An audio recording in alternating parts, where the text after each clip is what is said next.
Bonjour, nous abordons aujourd'hui la présentation des familles de contrats de performance énergétique, familles à vocation strictement pédagogique. La rénovation des bâtiments suppose de prendre en compte leurs caractéristiques architecturales, environnementales et sociales, ce qui signifie qu'il n'existe pas de contrat type de performance énergétique. Pour autant, il est possible de regrouper ces contrats selon le bouquet d'actions d'amélioration de la performance énergétique qui est mis en œuvre et qui permet d'y voir clair au plan opérationnel et au plan financier sur chacune de ces grandes familles. Examinons 3 grandes familles de contrats de performance énergétique et une dernière famille qui est la synthèse des 3 premières. Voyons-les par ordre croissant d'investissement, d'intensité d'efficacité énergétique et de temps de retour. Première famille de contrats de performance énergétique, les CPE dits services ou gestion intelligente de l'immeuble. Au plan technique, ces contrats consistent à gérer à distance le bâtiment, son éclairage, son chauffage, sa climatisation. Ces contrats conduisent à un investissement relativement léger qui permet un temps de retour très bref de l'ordre de 1 à 3 années.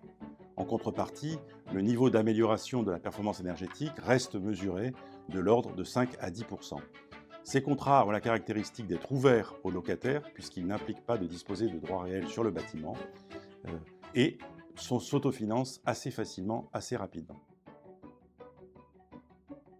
Deuxième famille de contrats de performance énergétique, les CPE fourniture ou gestion technique ou système de ces contrats.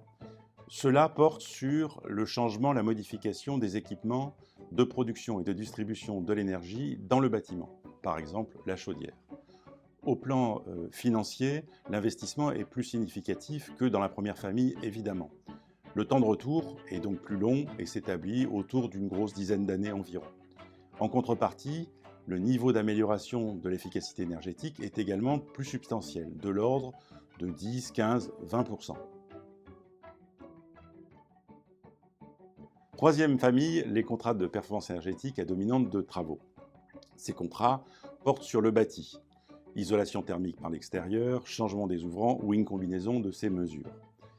Ils n'ont pas de capacité au plan financier à s'autofinancer sur une durée raisonnable.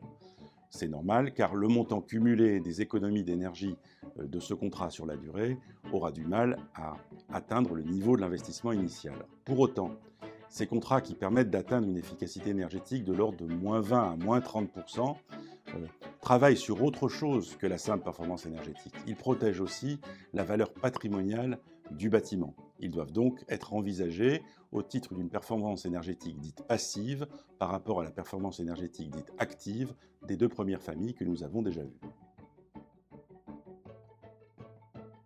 Dernière famille de contrats de performance énergétique, les CPE globaux ou de rénovation globale. Ces contrats-là agglomèrent des travaux, des fournitures, des services. Ils sont donc à la fois les plus complexes, ceux qui ont le temps de retour le plus long, mais aussi ceux qui permettent l'efficacité énergétique la plus étendue. Compte tenu du caractère pluriel du bouquet d'actions d'amélioration de la performance énergétique qu'ils mettent en œuvre, ces contrats sont très souvent portés par un groupement d'entreprises agglomérant chacune des compétences nécessaires à ce CPE-là. Un dernier mot sur le comportement de l'utilisateur.